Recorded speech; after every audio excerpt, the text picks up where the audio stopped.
Welcome in, everyone, to our Coaches in College series. I am here with Coach Fleming, our women's basketball coach. Just started back here in May of this year, and we're really excited to have her leading our program. Coach Fleming, how are you doing? I'm doing good. Thank you. I'm doing great. I'm excited to be here at CIU, ready to get started. The girls come soon, so I can't wait.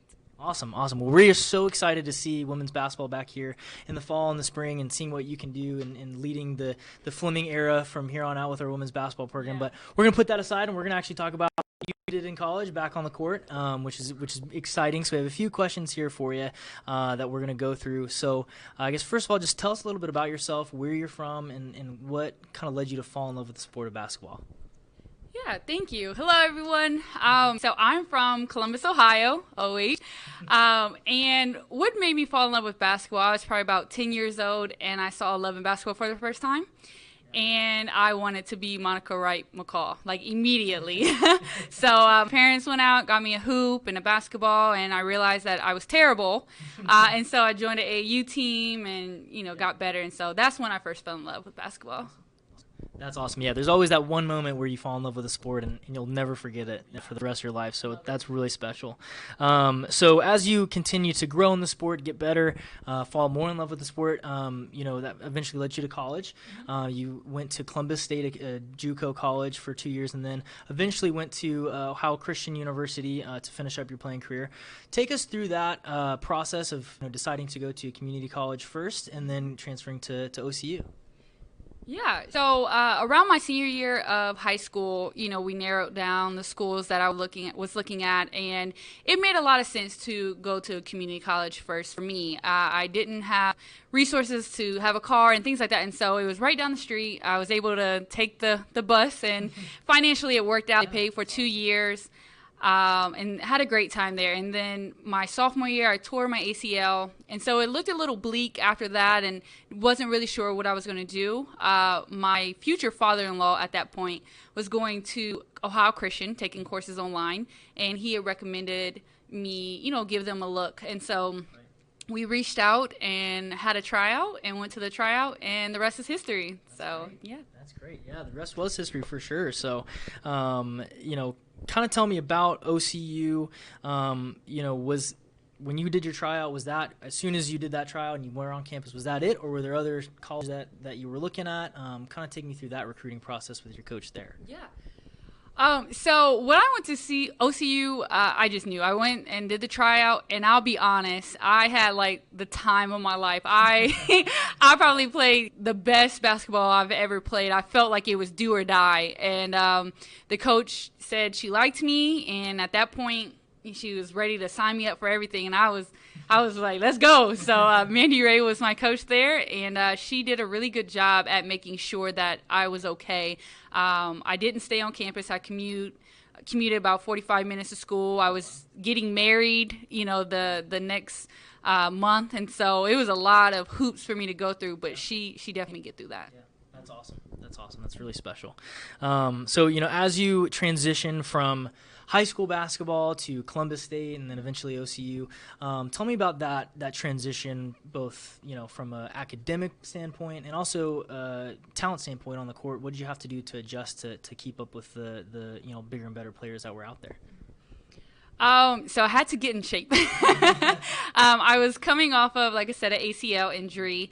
And so with that, unfortunately, I gained a couple pounds. And so the running was intense. We were running outside, inside. And the type of style that my coach at OCU played, it was very fast-paced. And when I came in, I was maybe like a 4. I wasn't a 5. I wasn't that big. But I was like a 3-4. And so I did a lot of post work. And then after that first year, my senior year, I kind of got into my groove, became a guard, started shooting a lot more, and things like that. So on the court, it definitely worked out. It was a little bit of adjustment, but I liked it. And then in the classroom, we took a lot of, Bible courses and things like that, which really helped me with my faith and learning. So that was a big curve at the beginning, but ultimately it was great. That is awesome. So, as you eventually became, that guard that you were saying, and you kind of fit that mold of what you were looking for at OCU. You did some great things on the court, NCCAA National Player of the Year in 2011, as well as an All-American. So, that is tremendous, great honor to receive. What kind of commitment did it take from you, day in and day out on the court to achieve that?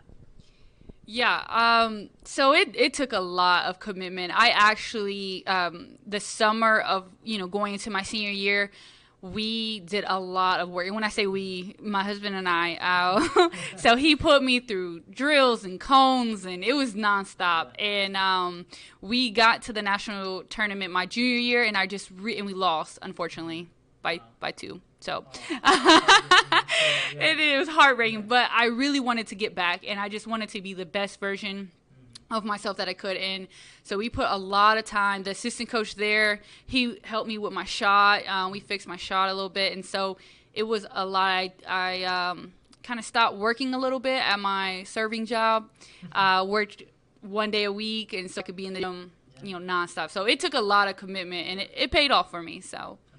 It sure did. And you just mentioned our next question, the NCCAA national championship game in 2011 where your team made it. Obviously lost by 2, but we're not going to focus on that. But getting to that point, obviously you had to work a lot with your teammates, basketball being a team game. So what kind of things did you have to do with your team to help your team get to that point, and kind of tell us about that team dynamic? Yeah, so that team, that my junior year when we got to the national tournament, it was a special team. We had Brenda Carter, who's Brenda Baker now, Angela Thorne, just to name a few that were big, Shelby Rowe, and we all had to work together. I consider myself to be a very vocal person. I was a vocal player. I'm a vocal coach. I mean, it's just who I am. So we had to kind of work together. I was definitely going to speak my mind and be vocal, and we had some other players that weren't as vocal but huge leaders on the court. Angela Thorne was just a monster, but she never said anything if she didn't need to. And then Brenda was definitely a leader. So it took our team dynamic that year was great. There wasn't many of us. I think there were maybe 7 or 8 of us. Yeah. But we were special. So I look for that in a teammate, people that are vocal, people that maybe don't need to say a word but show up every day and work hard, people who do what they're supposed to do and are committed. Those are the best teammates that you can have. That's awesome. So last question. Thanks so much for spending time with us today and letting us know a little bit about your time in college. Last question here. How did the success as a player, both, receiving those awards and getting to that big stage of the national championship game, how does that help you in your coaching philosophy now and building a team and trying to get your girls to be just as successful as you were? So as a player, getting to those levels, and I want to say not capitalizing, on that. We didn't win a ring and things like that. That just made me more hungry as a player. And then once my time was up as a player, unfortunately, I couldn't play anymore. But I transitioned into coaching, and it just stayed with me. It actually became more of a hunger. I just wanted to win. So now, when I have the opportunity to lead a bunch of girls, I want to see their dreams come true. I want to see their hard work, their dedication, and I want it to mean something. I want them to get on the court, and I want to win. I want to win everything that we can. So rings, championships, all that. And I think that started as a player. So. Awesome. Well, thanks so much for spending time with us today. You can follow the CAA Rams women's basketball team on Twitter and Instagram and Facebook, and as well as you can also keep up with everything going on our website, caarams.com. First game end of October, and so we look forward to seeing you on the court.